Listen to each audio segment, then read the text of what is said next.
Hey everybody, welcome to the Free at Last podcast. I'm Mick. And I'm Tammy. And we're coming to you live from the Appalachian Mountains right here in the home of Eastern Kentucky. And we're excited about the show tonight. Before everybody starts rolling in, we're going to take care of our business. We want to mention our sponsors, MKM Soaps. They have awesome soap products that take care of all your beautifying needs and make all the pretties and smell goods. They also do awesome art projects, and you can check our group here because we always have, they always do like different kind of events and everything that we always try to post here in the group. We also want to mention the hot sauce, the Sasquatch sauce, the New Carolina Reaper is yeah, out. it's good. The Appalachian Sauce Company, you can Google them or you can find their products all over restaurants in Moorhead, and I'm not for sure if they branch out of Moorhead, but I got some of mine at Elliott's Pizza and it was really good. Something else I want to mention too, for our patrons, we might have to do something different because on Podbean they have a Patreon program, and it would really help us out a lot to move the patrons we have there in the Podbean program.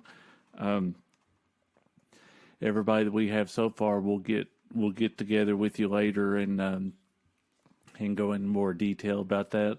It's more of our tech savviness, ignorance on our part. But yeah, we'll go into detail on that later.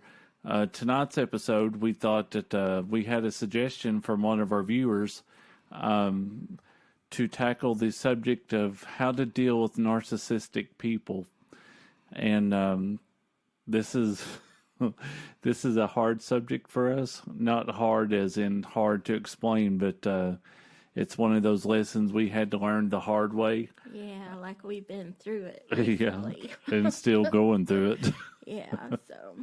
And so it's one of those that we can speak from experience. We don't just have book knowledge on it. We've been through a lot of prayer, a lot of fasting, and a lot of rebuking and boundary setting and just whatever you can think. But yeah, what we're going to do, and this is one of those subjects it's hard to tackle in like a 30-minute like program setting. So we're just going to try to hit some highlights and hopefully give you some pointers on what narcissistic behavior is and like how from a bird's eye view how you can combat it. And one thing I want to say, like from the get-go, this is one of those topics that one of the spirits that I would study before in spiritual warfare would be the Jezebel spirit, and sometimes we can get so obsessed with seeing whether it's a Jezebel or narcissistic spirit. We can be on the lookout so much for somebody else to carry these that we can have a blind eye to ourselves that we might be walking in these. And I say that because, and I'm not saying anybody in the group is doing that, but I know when I studied the Jezebel spirit, the Lord checked me one time and he said, he said, you might not display like all these symptoms, but there's still like a couple here that you struggle with. Yeah, and I mean, it's something that we can all do self-evaluation. Yeah. And, this is a season. Brother George in our church brought it out that this is a time on the Jewish calendar for Rosh Hashanah. And it's a time for self-evaluation, a inward look at yourself, and when we bring forth a topic, it's not like we're pointing fingers at a certain someone. It's it's something that we do a self-evaluation as well. And we did have a viewer that was interested in this topic to take it a little further because a lot of the things that that a narcissist will do, it not only affects like one person, but it can affect a whole family, A whole church. yeah, even your job. Before we get started here, I'd like to welcome in Sister Mary and Brother Rama. They're back from Tennessee. And Morgan's in tonight. Eileen, Karen, and Donald are watching.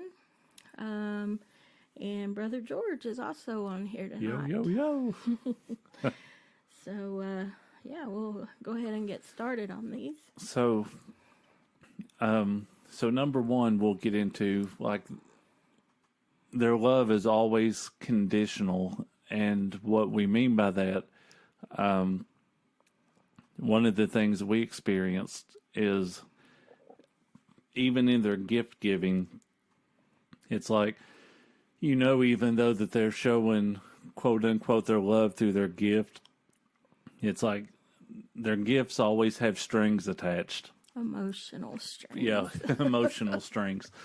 And they always like to, whenever they want something, and more often than not, the reason why they're giving you a gift is to set you up to ask a favor down the road. Because if something happens that you can't fulfill that favor, they're going to throw that gift up in your face. It's like, well, I sure hope you enjoy such and such. It was a struggle for me to get it to you, and I just hope you know. Or they ask for it back. Yeah. That's the one that always gets me. They give you something out of, quote, love, and then, if you don't do what they want you to do based on those strings attached, they ask for it back. And they do it in a roundabout way, like whatever quote unquote gift they gave you, they just come out and say, "So are you using it such and such? If not, can I borrow it?" But if they borrow it, they never return it. So their love is conditional. Another way that we can frame that too is they love to put you in a position where you try to work for their approval. And this is like a broad topic. There's so many things I'm wanting to say. It's almost like they put hurdles in front of you. And like if you're somebody that needs approval all the time, then you're going to wear yourself out trying to jump over those hurdles to try to get that love that you need or their approval. And Acceptance. like every time that you feel like you reach that area, it's like the goalpost has moved, and it's like you have to start over and over. And the next one is they can't or will not validate your feelings. So even if you express to them how this situation makes you feel, or, by their actions of what they're doing, you try to talk to them and they don't have any empathy. Like they can't relate to what you're talking about. They will say, "Oh, you don't really feel that way. You feel this way." Or they'll never acknowledge that what they said was offensive to you. They will always say, "Oh, that's not what I meant when I said that. What I meant was," and they'll always turn it back on you to make you feel like you're the one that misunderstood. And, that's where it comes up, where you feel like you can't please them. Yeah. Or they make you feel like you always fall short. And so, yeah, that's a big one of a narcissist. Another one, they will belittle you. Yeah, and another easy way to say it, they criticize you all the time, even if they do it like in a nice tone. Like, "Oh, you did a good job. Like, maybe next time if you did this, it might work out better for you." Yeah. I mean, if some of these things are sounding familiar to you, Believe us, we've heard it before. Yeah, these are common signs, but we're also going to get into how to deal with them in a Christian way. And the next one is they try to manipulate you. And Like, if I do this, then will you do this? Yeah. You know, And these go two are the ahead. kind of people that are always looking to give you advice, and chances are they're the last person that you want to take advice from. You'll hear this a lot if it's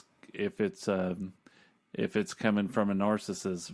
You'll hear, "Well, if I was you, I would do this, and if I was you, I would do that, and if I was you, boy, I wouldn't let them talk to me like that. If I was you, I would." I tell you what, if I was you, And if I was you and you act upon those if I were yous, then they would get you in trouble. yeah, They always seem to like get you in a more of a pickle than, you know, by taking their advice. Number 5. George said it's called constructive criticism. Come on, man. Well, there is constructive criticism, and we all need that, absolutely. Yeah. But these people, they can dish out the criticism, but if you point out something with them, That's not what I meant. yeah, it's like, You well, heard me wrong. I don't see how you see that in me, you know.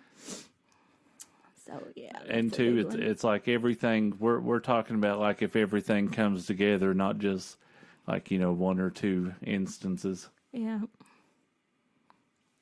Another one is they think they are above the rules. Yeah.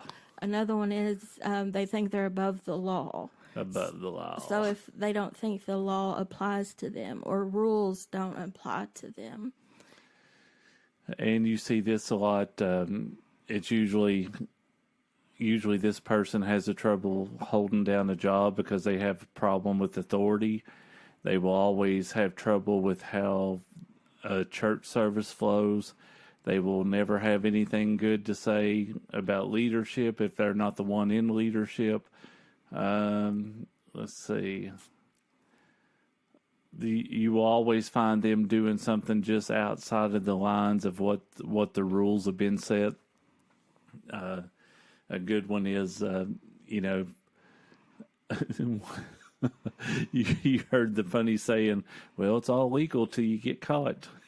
That a narcissist thinks like that. A narcissist will tell you to get out of the car and put mud over your license plate registration year date that's expired too. Yeah.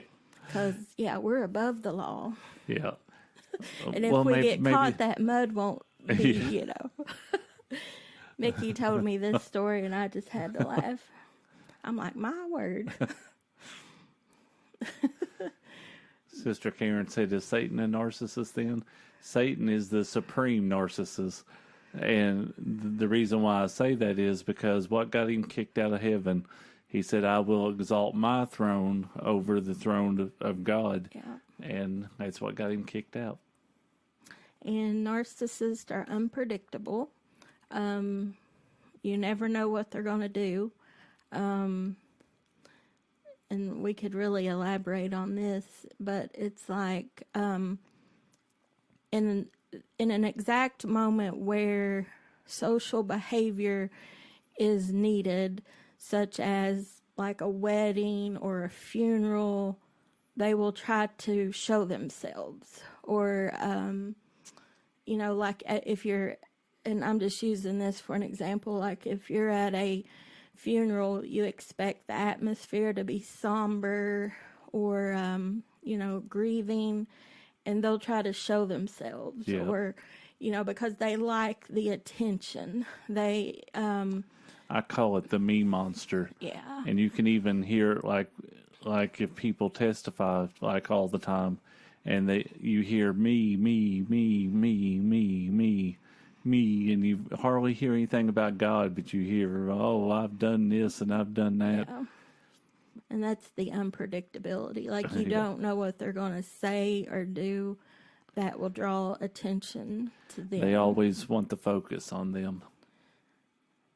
And a narcissist is all the time concerned about how things look or how things will appear. Yeah. a good example of this is, you know, act this way so that they will think we have money, or dress like this so that they think we shop at the best store. And I see this a lot in the culture that we live here in, right here in Eastern Kentucky. It's like I know poor folk even that, and when I say poor folk, I mean like, you know, I don't mean that as slang or you know, anything derogatory or anything. But I've had family members before that would be starving to death, but Lord forbid if they didn't have their Abercrombie and Fitch shirts, they'd be smoking their Marlboros, and Yeah. it's like, call me old fashioned, but I'd rather have a good old cheeseburger than that Abercrombie and Fitch You shirt. know, we got to smoke Marlboros so that we look rich, you know. I saw the prices of how much those are a pack, and I'm like, my goodness, yeah, give me that cheeseburger. Give me that combo. But yeah, they're all the time concerned how things make them look. You know, I like to say it this way, that if all hell's breaking loose at home, when we go out in public, we got it together. Roll them smiles. Yeah, nobody's going to suspect a thing, you know. Make me look good is what they, you know, and it's just like, you know, then you get back home and then it's the same old stuff. So. Another one is they never acknowledge your point of view. So if you like explain something to them and you're trying to have a sensible conversation with them, and they're like, no, that's not the way it is. This is the way it is. It's like they always take something positive and they want to try to make it into a negative, but it always, like Mickey said, it goes back to them. Yeah. And, you know, it's like when people are like this, the Spirit of God shows us this. It's like if you are a Christian and you have the Spirit of Christ on the inside of you and the Holy Spirit is working through discernment, you can spot somebody really quickly who has, you know, some of these characteristics. And it's like almost you feel like a heart guard go up. Yep. You don't want to be around them. You don't want to spend time with them. And, you know, if you start backing away, which is one of the healthy ways to combat someone who is operating under narcissism, is to set a boundary. And if you set a boundary, as in, you know, if this is what's going to go, if this goes on while I'm around you, I'm not going to spend that much time around you anymore. Yeah. I'm going to back off. And then we call that guarding our peace. Yes. Guard your peace no matter what. And so when they start feeling you pulling away, then that's when you hear, well, you think you're better than us. Yeah. And this is what we've heard. You think you're better than us. Or who do you think you are now? Who you think you are now? You wasn't raised like that. And it's like, well, praise God, my eyes were open. I don't want to live like that either, you know. Yeah, just because you was raised a certain way doesn't mean that God can't break the chain of dysfunction. Yeah. And, you know, the next one on how to deal with is to break away from that relationship. And, you know, we have experienced that firsthand, and, you know, we've had to separate. And I can speak for Mickey as well, we've had so much more peace because we have set the boundary of, look, if you're not going to acknowledge what's on the table here, we have to get up and leave the table. Well, just to put it in perspective,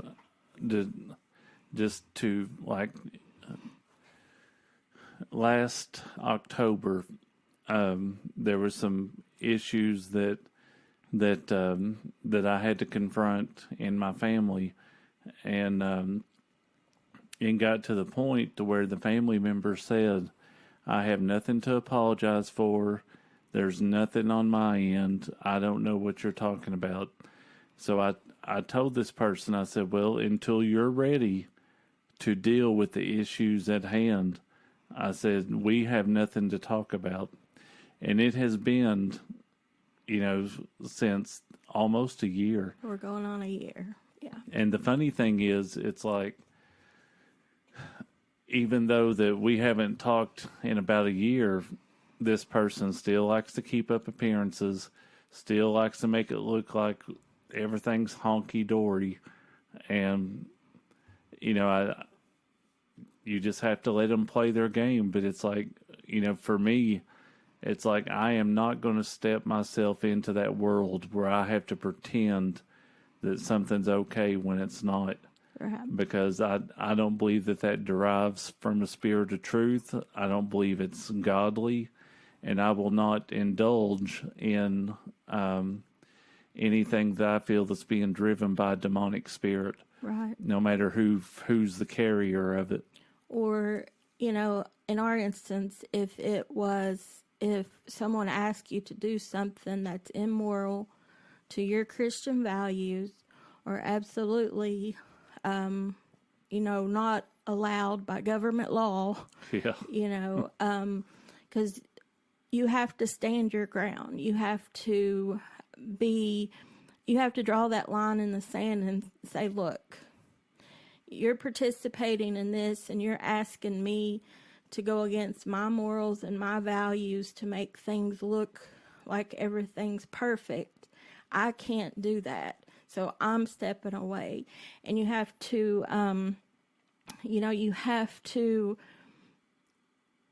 you have to be strong in that, because that's when Sister Mary talked about it last week in Bible study. That's when they start running their mouth to family members. So therefore, gossip is stirred up. They try to get people that are around you to distrust you, to dislike you, to not want to be near you because you've set a boundary with them. And they love to play the victim. Yes. Love it. Yeah, that is a major characteristic of a narcissist. They will play the victim and turn everything back to them, as in, I'm the victim here, you've hurt me, you've done this to me, and they try to make you feel guilty. And all I can say is you got to stand firm, be strong in the Lord, stand up for your morals, stand up for your values. And if the situation gets heated, tense, be the man, be the woman, and say, look, and this is what we've had to do. Yeah. We have laid it out. This is what is taking place, and this is what is going on. And this is why we are separating. This is why we are stepping back. And in our situation, Mickey's, when he said their response was, well, I just don't see that I've done anything wrong. Well, they've actually come out and said they haven't done anything wrong. Yeah, so even presented with facts. Yeah, and text messages. Yeah, not just, we're not talking about hearsay, we're talking about facts. Yeah, I mean, and in a court case, you can't have circumstantial evidence. You got to have facts. You can't have hearsay, Judge Judy says. That's right. Were you there in it? Yes, I was. If I wasn't, then I don't have a right to speak about it. And that's what Sister Mary was talking about last week. Slander is when you tell something about somebody that isn't true. That you know isn't true, but you tell it as if it is. Right, that's slander. But when you start having facts and proof, and this is what you said to me, and this is what you've done to me, and they will lie to your face about it. And I'm getting riled up, so I'm going to have to bring it down. Calm it down. The next one on how to deal with is save your energy for things you can change. So that energy that I feel boiling up in me, then I need to put that energy towards something in the kingdom. That's right. I need to combat those feelings that, because the flesh wants to smart off or to say something back. Well, too, it's like that spirit that's operating in the other person wants to keep you drained, so yeah, you can't be effective for the kingdom. And that's another thing that we had to do. Like when we set our boundaries, it's like once you start to begin to get strong, because it takes a little bit to build up your strength in this. But once you start to get strong in that, it's like then the peace of the Lord comes, because it's almost like, the Bible says when the enemy comes in like a flood, God raises the standard. And I think in this case, the way God raises the standard is like where we say we are not going to participate in that. We're right. not going to be a part of that. I like Brother George's comments on here. He always brings something in musically. It's like, walk this way, talk this way. Yeah, that's my country twang on that song. But Shania twang. but it's the next thing is to maintain your strength, maintain your walk. Because we have to be accountable for us. We can't be accountable for anyone else's actions. And so we have to remain strong, like the word says, be strong and in the power of his might. And, go forth. Are you going to have backlash? Yes, because you're shaking some family traditions up. You're shaking up things of spirits of poverty, especially in this area. We have seen from generation to generation families that depend upon the government for lifetime support. But we see when a couple will break out from under that and get jobs, get work, have transportation. I'm not talking new transportation or you have the finest of things, but what I'm talking about is you broke that cycle of poverty to where you work, you drive, you have your own home, and they're jealous of that. And they see that God is sustaining you. Yes, and I just feel like I need to say this, that a narcissist, we talked about the gift giving, like they will give you something, but strings are attached. But I feel like I need to say that if you are on your own, you're working, you're trying to make an honest living for your family, you don't have to feel guilted into trying to support your parents. Because I see that in this area. Or anybody that doesn't work. Right. I see that, with, being in a public setting, in a job setting that I'm in, I see this. And it's like, out of kindness, you should want to support your parents as far as like end of life care, if you can, be there for them, pray for them. But when they're willing, when they're able-bodied, and they're asking you to borrow money, it's like, they chose to have you. As a child, they chose to have you. They gave you a name. And by the legal system, until you're 18, they are responsible for you. And a lot of people that we have seen, as soon as their child turns 18, they kick them out of the house. And voila, we're pregnant again. And then they have another child. And it's like, but you were not born to take care of and support your parents in that manner. And I think a lot of people feel like that there's no way out of that. And I'm not saying by no means you can't help them. But what I'm saying is they shouldn't depend upon you as a child for their livelihood. And I don't know, I just felt like I need to say that.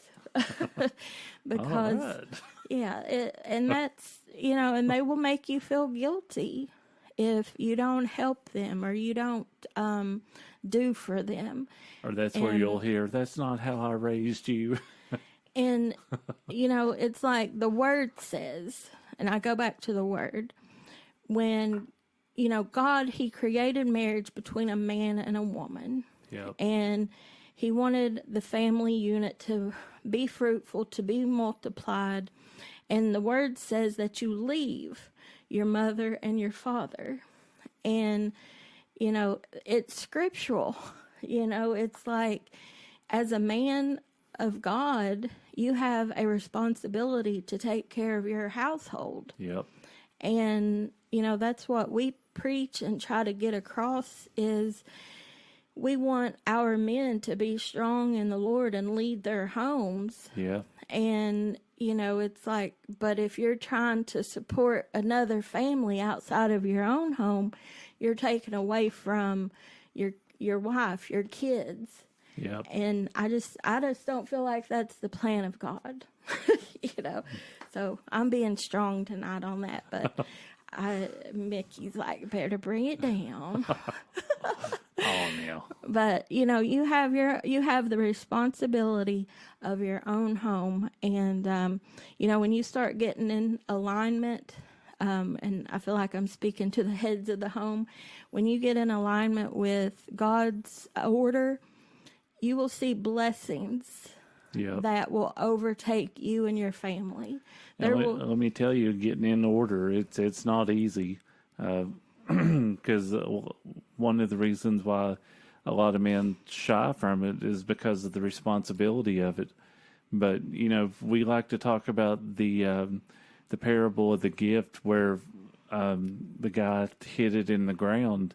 Well, I believe where God has called men to be the spiritual head of the house, I believe that's one of the gifts that we're all going to have to give an account for. And, that to me, that's a reverent thought. I don't want to say scary because I don't want to imply spookiness, but it's it's a reverent thought that if the way you lead your home, whether you're a husband, a single dad, a single mother, the way you lead your home, you're going to give an account for that on Judgment Day, and we need to. That's why we say that this relationship with Jesus thing, it's more than just going to church on Sunday and, your Bible studies through the week. This is an everyday walk, and God is getting his people in line, I believe. Yeah. And I want to give a shout out to the single parents who are raising your children, and you're working, and you probably have a lot of sleepless nights. Absolutely. A one income family, if the other spouse isn't paying support, can be hard. And so I commend the single parents for stepping up and doing that.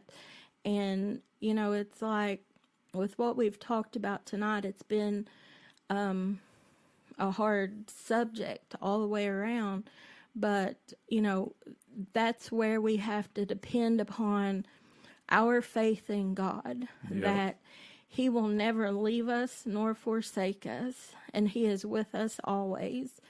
And so if you feel like that your relationship with God isn't as tight as what it needs to be, start tonight. You don't have to wait until things are in order. You don't have to wait until you feel like things are perfect. That's right. And, if you were brought up in the ways of God and maybe you've backslidden in the sense of you don't go to church regularly and you have children, take your kids to church. Because I believe with all of my heart, and we see this by working in children's and youth ministries, is when kids are taken to church and they learn respect and order of the house of God, they are totally different kids when they go into the public school system. That's right. And, they learn reverence, they learn kindness, they learn giving, and, it's never too late to start. Let this be your new day. Let this be a time to where you can say, look, I know all this hectic stuff is going on around me, but I want to make a difference. And I'm going to start taking myself to church, taking my child to church, And, you know, you may have a narcissist that's speaking in your ear. If you have a spouse who absolutely doesn't want to go to church, I think your example as the spouse who wants to go and take the child will speak volumes to your household. And you just have to stand firm with your faith and not waver with that. That's right. Well, that pretty much wraps it up for this episode. We kind of went a little bit over, but yeah, sorry about that. But that's all right. And Sister Brandy and Miranda were also watching tonight, and give them shout outs. And for anyone watching the replays, we thank you. You know, God's in the deliverance. He's in the restoration. He's in the building business. And He wants you to just draw closer to Him in this time that we're living in. That's right. But, yeah, if you guys have any questions, I know that was just a bird's eye view per se, but if you have any questions, feel free to send them on here, or you can message us on Facebook or whatever, and we'll try to address them in more in depth. Like I said, that's a hard subject to try to tackle, and just it's a very broad subject, because there's just so many different little avenues, so many rabbit holes you can go down. But we love you all. We pray that you have a blessed week, and we'll see you here next week. Love you guys. Love you.